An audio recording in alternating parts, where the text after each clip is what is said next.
Hey folks, welcome back to another Dice Tower preview. I'm Mark, and today we're taking a look at Rogue Angels, Legacy of the Burning Suns, which is brought to you by Sun Tzu Games. It's for 1 to 4 players, ages 16 up, and games generally run about 60 to 120 minutes. The year is 1001 ATA, the galaxy is in turmoil, the assembly civilizations are at each other's throats, and an ever-growing threat is lurking just beyond the horizon.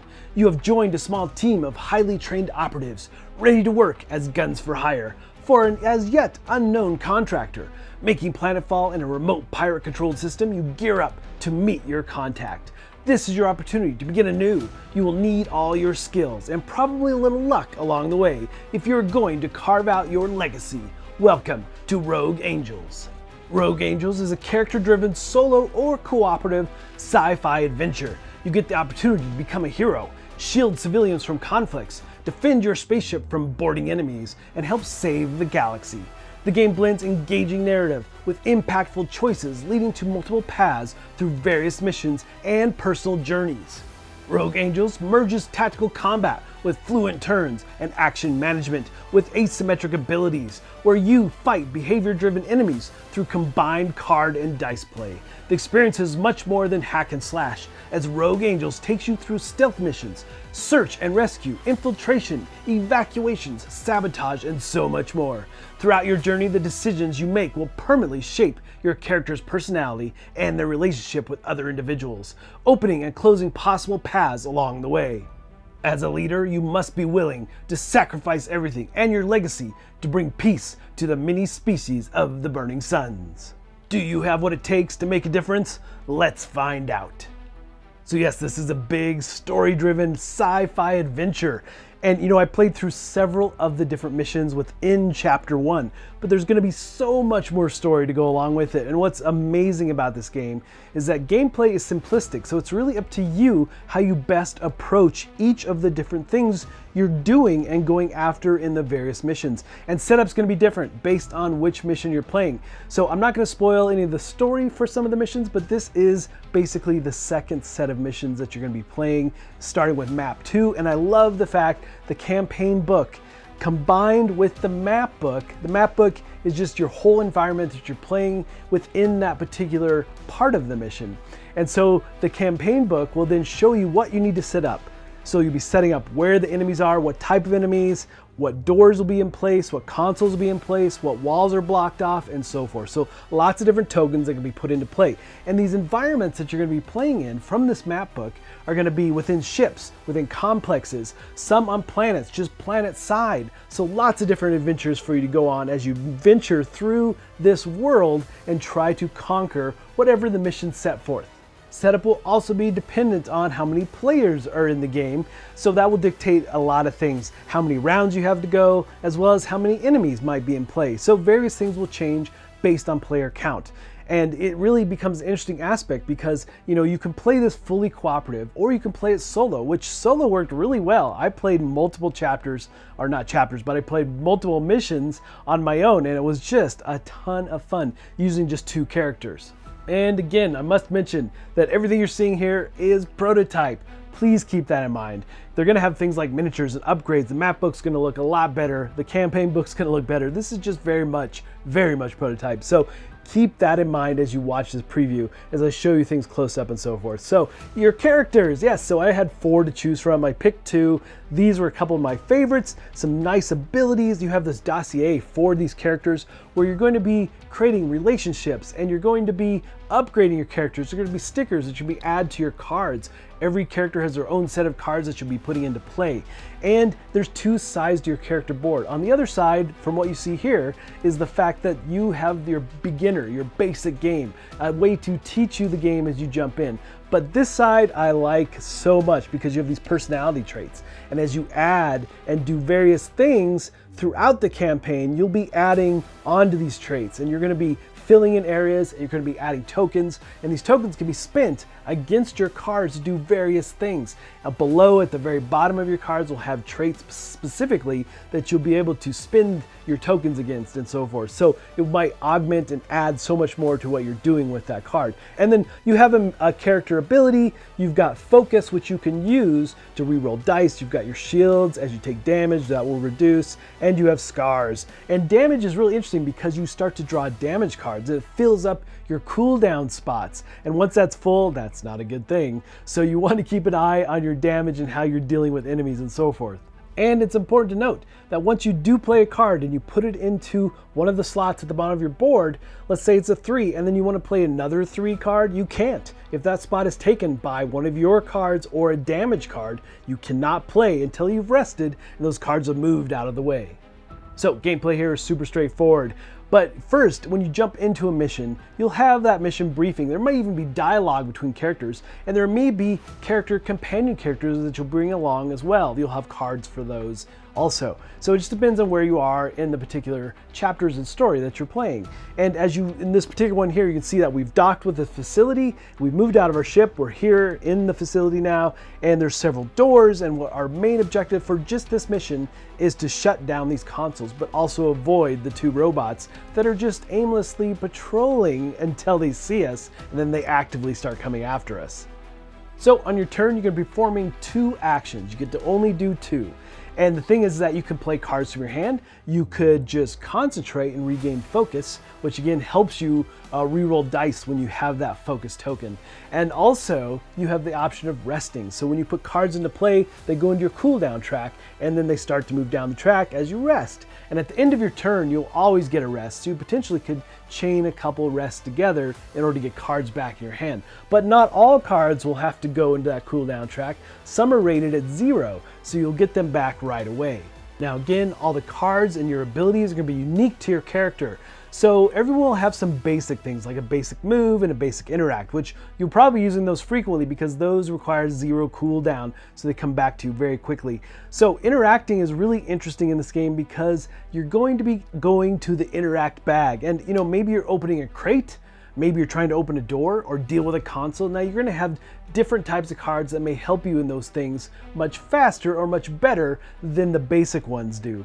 But a lot of the cards are going to say, hey, you have a 1 or a 2, and then you can also roll dice to add to that value for your successes. And if you're interacting with a spot, that'll determine how many of the interact tokens you get to pull from the bag, and you pull 1 at a time. If you ever pulled 2 white ones at the same time, then you're going to just basically fail, and you'll have to come back to your turn later and try again. So the interesting thing is that obviously if you're rolling dice for movement, that's how far you're going to move. If you have specifics around firing a weapon or whatever as well, and you're just going to be doing damage based on your rolls and what the card gives you. So it's all very self-explanatory on your card, very clear what you're doing and how it works. Now the thing though with the interaction is that you're pulling these tokens from the bag. You do 1 at a time, which I suggest doing. Put it down next to a door or a console, whatever you're trying to interact with.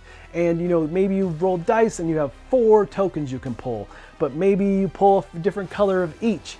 Well, the white is nice in a way that it does become a wild as long as you only have 1 of them. So you're just trying to get a set of 3 in order to have successful interaction with that particular object, unless there's something specific in the scenario that you're playing that requires something different or more. Now, when you're moving or attacking enemies, very dependent on the cards you're playing, but you can still do those things, attack enemies, even with a basic interact. You can do damage to enemies and so forth. So it's not just dependent on your weapon, so to say, but you have lots of options of how you deal with enemies. And again, it's not just a run and gun type game. You may want to be stealthy about it and never be seen in a particular part of a mission in order to get out. And it will also dictate how you achieve that, what you're doing in that mission, and may have branching paths based on how you did it. Maybe no one saw you at all and you have a different set of missions than someone else who attacked and destroyed everything in play. So I like that you have multiple paths to victory, so to say, but multiple paths to the story is what's really cool about it. And as you'd expect with a game of this type, all the maps are grid-based. So you'll be moving along those grids, and you can move really in any direction you see fit. And there's line of sight to be mindful of, but they've streamlined how all that works. Very clear how you can see an enemy, how they can see you. if they can trace that line and so forth. So it's not a lot of measuring to do, I guess is what I'm trying to say. It's just really straightforward. And also, at the end of your turn, you're going to be resting, so all your cards will move down your cooldown track. And also, at the very end of your turn, you're going to be seeing if you were able to fulfill the objectives of the current mission. If you are, then that ends. You'll go to some sort of, maybe a decision to be made at the end of this, and then you'll move on to the next scenario. So it's really kind of that simple, but it is dependent on the mission you're playing, like everything else. And also, at the end of your turn, if you haven't fulfilled, then the enemies get to activate. Now there's two different types. You've got red enemies, you've got yellow enemies, and there's two sides to these like AI type cards. What the enemies are going to be doing is very clear, very straightforward on each of these cards. In this particular scenario, we only have red enemies, but there are enemies that are orange that could potentially activate on both yellow and red cards. So what happens is these cards are double-sided. So first, on this particular turn, the red enemies will activate, and then on the next player's turn, the yellows will activate. It's really that straightforward. But here we have two robots, and they're going to start off with systematic patrolling, so they don't know you're there. But once you're seen, their card changes to the automated attack. So it's really interesting how the AI, quote-unquote AI, works in this game. I like these card decks, and it's very straightforward. It shows that they'll move and attack, or attack and move depending on which numbered unit you're using. And there's an initiative based on how they move and which ones move first and so forth. So very straightforward though. I really like the fact that everything in this game is super easy to engage with and how it works. Now, enemies, at the bottom of their standee here, you'll see that there's some stats around them. Now, these are going to look very different in the final game. You'll actually have ways to tick off their damage and so forth as well, but here we'd use markers if they're damaged. But at the bottom of these standees, you'll see that we have their movement, we have their range that they can attack in, and we have the damage they do. Also, do they have shields? Yes or no. It'll show a number value, and also what their health is. So it's really that straightforward. It's at a glance, you know what these enemies are, what they're capable of, how they can hurt you, and how far you need to stay away to be hidden. So that's really the basics of play. It's really up to you how you best put together your cards, your actions, and trying to fulfill the requirements of the current scenario you're playing.